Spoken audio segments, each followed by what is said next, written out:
Kitu kinachoangusha wasichana wengi, wadada wengi ni tamaa. Yaani kila msichana kwenye umri fulani kuanzia miaka 18 huwa ana aina ya mwanaume anayemtaka. Yaani inakuwepo kabisa kwamba baba nataka mwanaume ambaye, sitaki mwanaume mlevi, nataka mwanaume ambaye anajipenda, anajiheshimu na vitu kama hivyo. Unakuwa na sifa zako. Lakini sasa baadaye unakuja kujikuta unaingia kwenye tamaa, unakutana na mwanaume mlevi lakini ana pesa.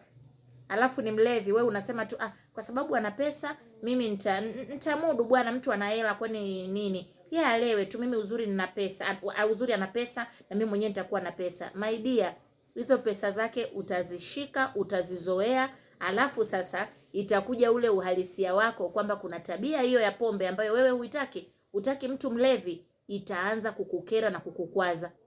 Utaanza kujisikia vibaya na utashindwa kabisa kuishi na huyu mtu although ana pesa. Kwa hiyo jamani, tuacheni tamaa. Wasichana kama msichana una sifa zako za mwanaume ambaye unamtaka, usije ukayumbishwa na chochote kile ambacho atakuwa nacho in addition to. Yaani kama mtu ana tabia ambazo uzitaki, ana sifa ambazo uzipendi, please leave that guy alone. Leave that guy alone. So, for as long as Mungu amekusaidia mapema sana, umeona zile tabia ambazo wewe uzitaki, umeona zile red flags zako, shikilia msimamo. Msimamo mara nyingi unasaidia wanawake wengi. Mwanamke asiyekuwa na msimamo huwa anaishia kuishi maisha ya mateso, maisha ya shida. Kuwa na msimamo, weka red flag zako, zifuate, muangalie yule mtu, mpime. Kama kuna red flag hata moja anayo, usimpe excuse ya kuwa naye kwenye mahusiano, kwa sababu hamtafika popote.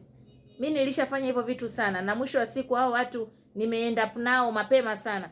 Yaani hufiki naye popote kwa sababu tayari kuna kitu ambacho wewe ukipendi. Yes, wadada kueni sana makini. Tamaa sio nzuri.